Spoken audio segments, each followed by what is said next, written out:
सवाल ये है कि लोगों को करना क्या है, क्योंकि सारी चीज़ें हम डिस्कस करते हैं, पैटर्न्स को समझने की कोशिश करते हैं। तो इस पॉइंट ऑफ टाइम पे जब आप कह रहे हैं कि 24,200 के आसपास एक बड़ा रेजिस्टेंस है, उससे बहुत दूर रह नहीं गए, तो क्या ये एक बार फिर से जो रिसेंट रैली है उसका इस्तेमाल करते हुए, उसका फ़ायदा उठाते हुए, क्या अपने निवेश को हल्का करने का ये समय है, और वापस जब नीचे हमें कोई मौका मिले तब वापस फिर से पोर्टफोलियो को मजबूती से भरें? जी, तो जो लोग, इसको मैं 3 पार्ट में डिस्कस करना चाहूँगा, क्योंकि 3 लोगों के लिए 3 अलग-अलग एडवाइस फॉर्मेट में आएगी।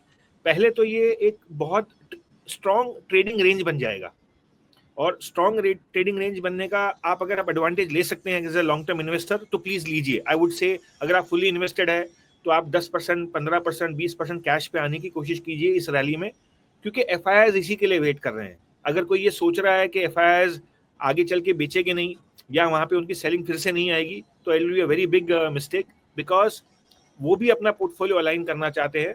और ये पैसा जो ज्यादातर आता है वो जो कंट्रीज से आता है वहां पे टर्मोइल चल रहा है, so they will not be very comfortable investing big time in India.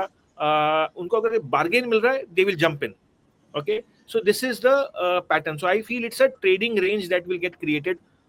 So for long term investors जिन्होंने कैश नहीं पे आए हैं, it's a brilliant chance for them to use this rally. Between 15 to 20% cash पे आ सकते हैं। जो लोग फुल्ली इन्वेस्टेड हैं, ठीक है, ये उनके लिए एडवाइस थी। जो लोग रेगुलर इन्वेस्टमेंट कर रहे हैं, ठीक है, I will request them, do not put any lump sum amount right now, stay away.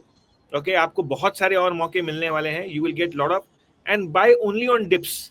कहीं पे भी आप कैरी फॉरवर्ड मत हो जाइए, ज्यादा एक्स्ट्रा कैरी फॉरवर्ड ना हो जाए कि भाई आपने इमोशन में आ गए और आपने लेना शुरू कर दिया।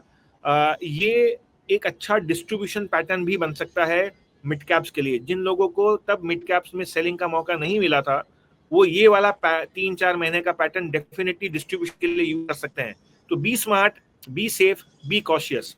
लास्ट, जो लोग बिल्कुल ही जिन्होंने इन्वेस्ट नहीं किया मार्केट के अंदर में और वो फ्रेश इन्वेस्टर्स हैं, अगर वो ये कॉल देख रहे हैं, तो I would say only enter through SIP.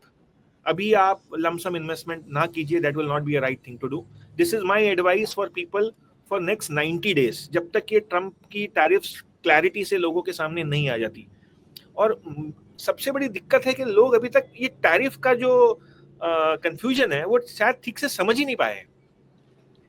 तो जब तक ये गुत्थी लोगों के समझ में नहीं आएगी ठीक से, I don't think a clear trend will emerge.